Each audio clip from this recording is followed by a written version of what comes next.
Hello and welcome to dragontech Review. Today I'm reviewing the avermedia c985 capture card. This is the Live Gamer HD capture card. This is what I have been using to capture the latest 2 episodes of dragontech Review, plus also the entire Fear 2 series. This can record PlayStation 3. It can also record Xbox 360 and your PC screen as well, depending on how you set it all up. Right now I actually have this thing to record my PC as well, so we're actually right now recording the PC with a screen capture software so I can show you the RE Central.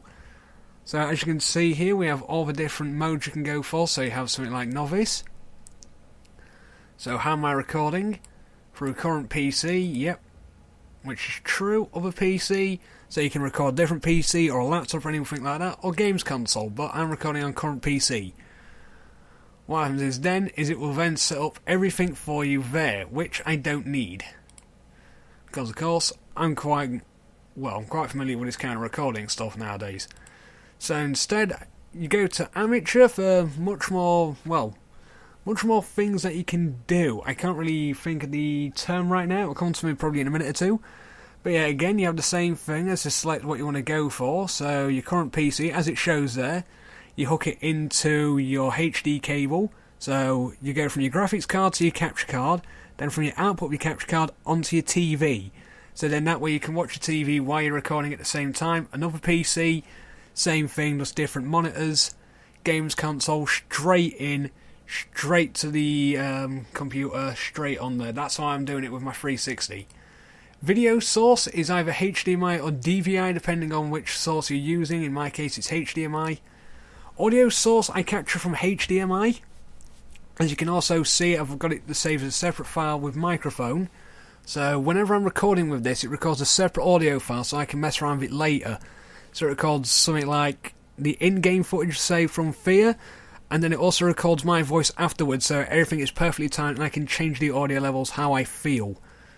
Also, the good thing is as well is you can change it to audio in, so you can have like a different audio source plugged in if you do that sort of thing, such as a stereo or maybe a surround sound that you can use to that. And then of course you have the video settings, so your formats are either MP4 or TS. I use TS because MP4 I've had a few problems with lately.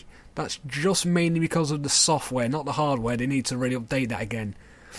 Resolution is native 1920 by 1080p, but it only records at 30 frames. Then it can do all other resolutions all the way down to, as you can see, 576 by 360, which is really good.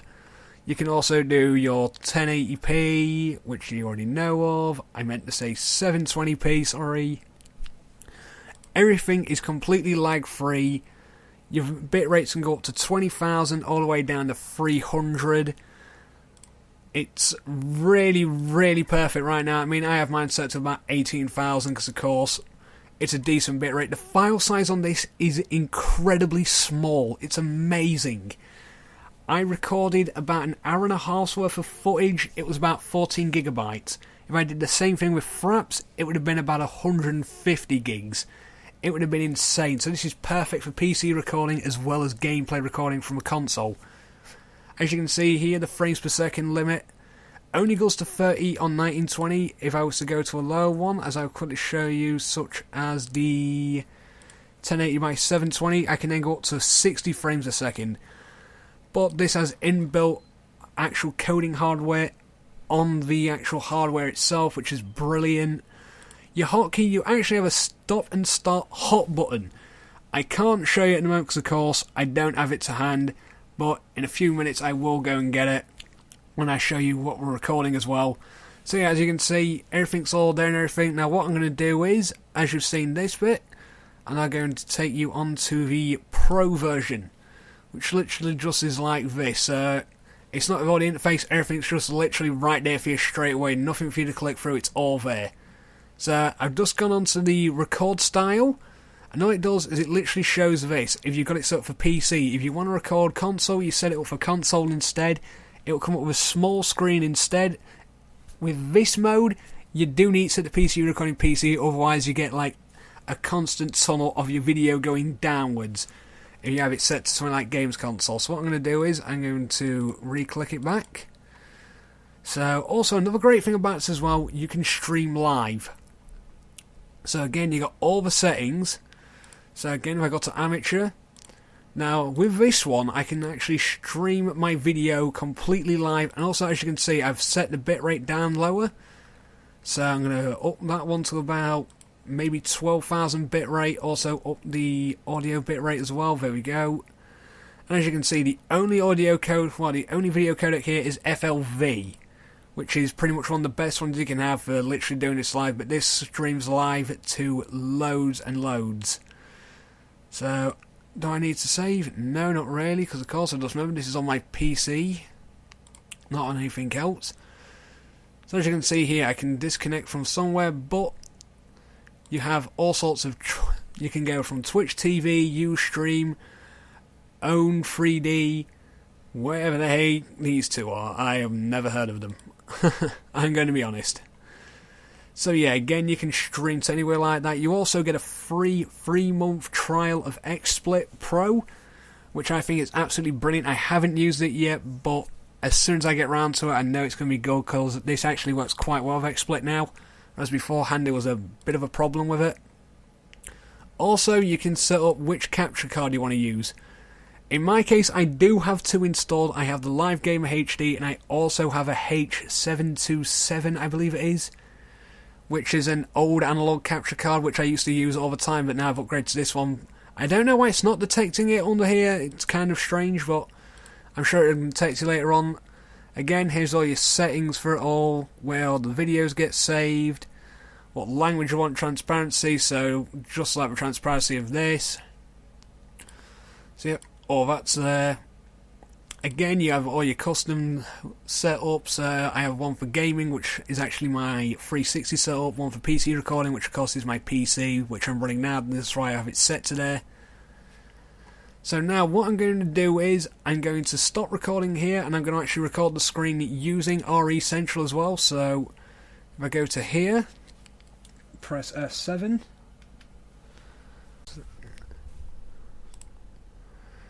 Right, so as you can see right now, as I click down here, you can see this little bit here just flashing away. That is showing me that it's now recording.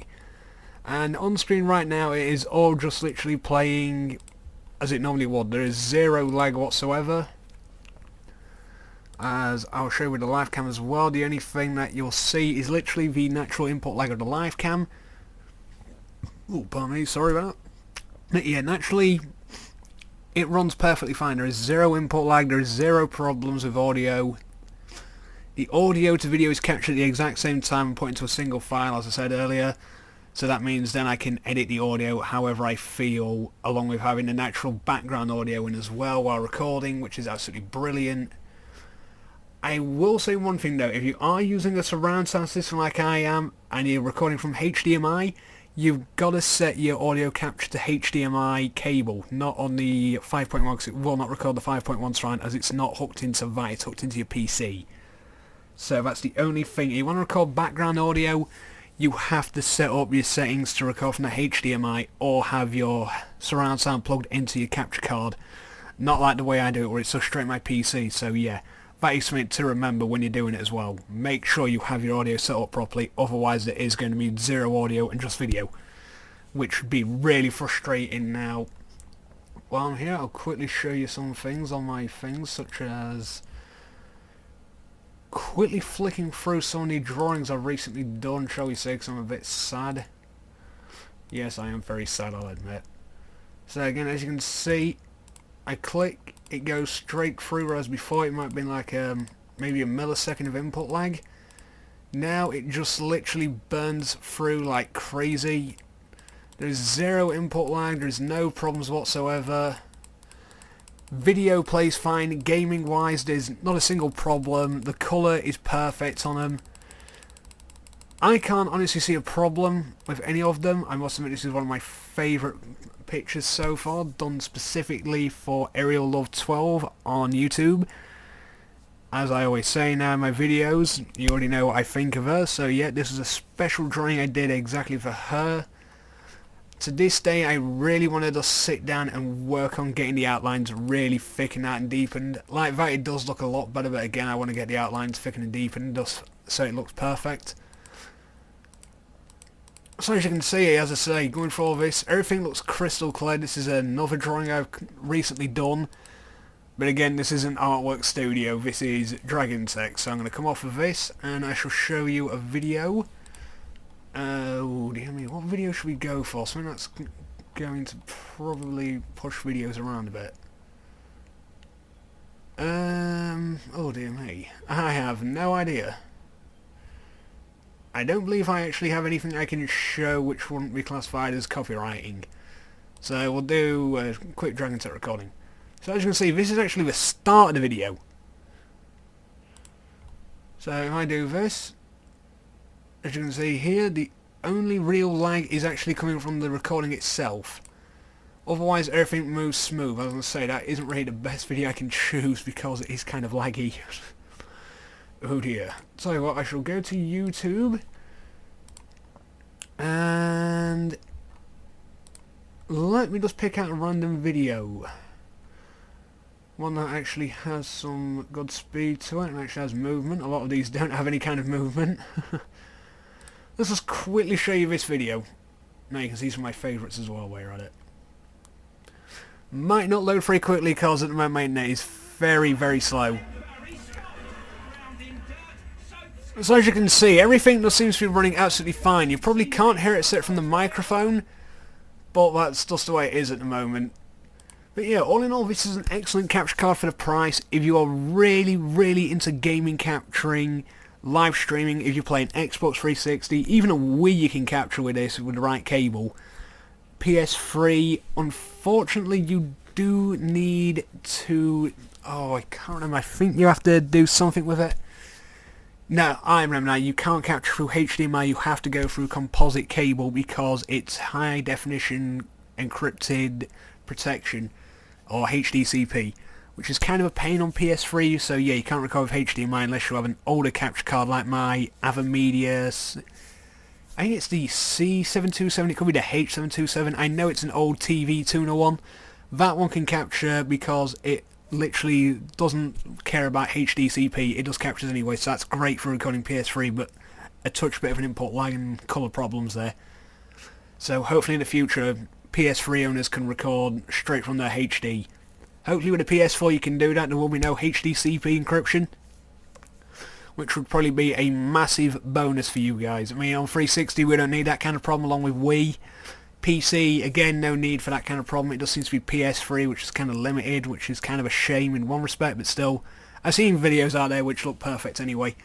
So as I say, if you want to do live podcasting, if you want to record yourself like I'm doing here, doing the Dragontech reviews, if you want to record your gameplay, your 360, your Wii, you can also record any other kind of source as well. You have a HDMI cable with... Oh, what is it? It has standard composite, high definition composite, SCART composite, and an aerial receiver on it. All on one cable. I can't remember the name of it. If you look it up, the capture card will run with it because that's what it's designed for. Also, as I say, right now we are recording the PC screen. This is perfect for PC gaming because the file sizes are just minute. As I said, you record an hour's gameplay of perhaps it's about 100 gigabytes. Now with this is about 14, and then when you render it again you can drop it down to about maybe 1.4 gigabytes. So yeah, it's insane. It really is absolutely brilliant how this works.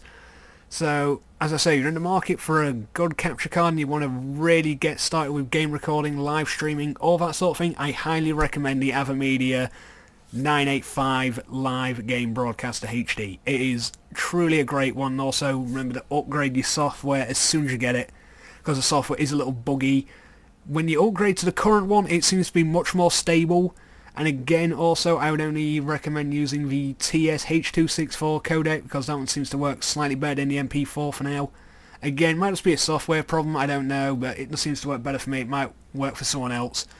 So yeah, I highly recommend going out and getting this. It's again a touch expensive but totally worth it, and that hot button is so awesome. In fact, just before I leave I'll go get the hot button now because it's literally about, pardon me again, it's about 2 feet away from me.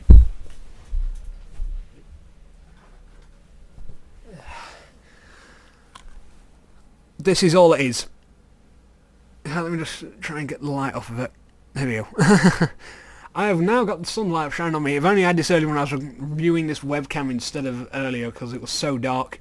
Yeah, you just plug it in, click it, the lights will go around and that'd be it. Even if you wanted to start your actual software up straight away, all you do, hit it, all of a sudden the software will turn on, and then you just push it again and boom, you're now recording.